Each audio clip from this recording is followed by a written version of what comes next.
I've been seeing a lot of posts on social media these days, which have been advising us against referring to everyone that we know as a friend and instead normalize or start calling people by who they are.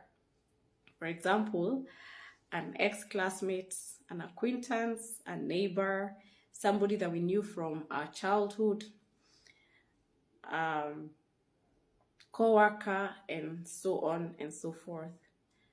And I think this is because as we grow older, we come to the realization of the qualities that a friend should possess in order to qualify as a friend.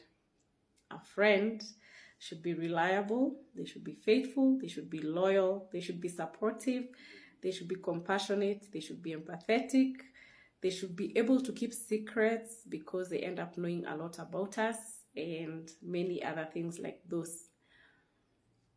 There is a friendship that is recorded in the Bible, which I believe that we can learn a lot from on what a friendship should be all about. And this was a friendship that was between David and Jonathan. Jonathan was King Saul's son, but he loved David as much as he loved himself. And because his father, King Saul, was extremely jealous of David, because he realized that God's hand was upon him and was therefore likely to replace him as king, he planned very many times to get rid of him. And every time he did this, Jonathan, who loved his friend very much, would go to David, inform him, so that David would then hide and escape. There was a time when King Saul instructed Jonathan to go and kill David. But again, Jonathan, being a very good friend to David, spoke up for him. And he told his father that this was not a good idea because David had never harmed him and had always helped him. And because of this, King Saul changed his mind and did not go ahead with that plan. He stood up for his friend. Later on, King Saul continued to pursue David with the intention to kill him. And one time, David was so discouraged that he went and hid in the bush. But Jonathan again went and looked for him in the bush to encourage him and to strengthen him. He was a very supportive friend. Later on,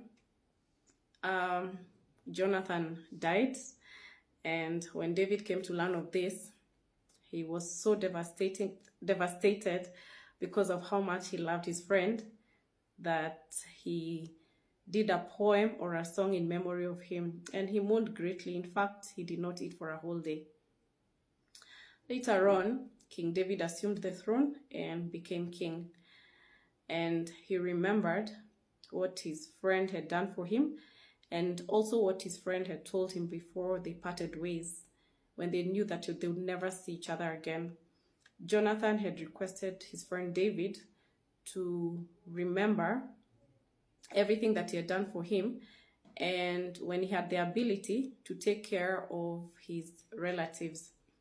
So David then went and looked for any living relative of Jonathan, and that is how he came across Mephibosheth, who he then moved to his palace and took care of him from then on. He was a very faithful friend and never forgot about what his friend had done for him. May God bless you.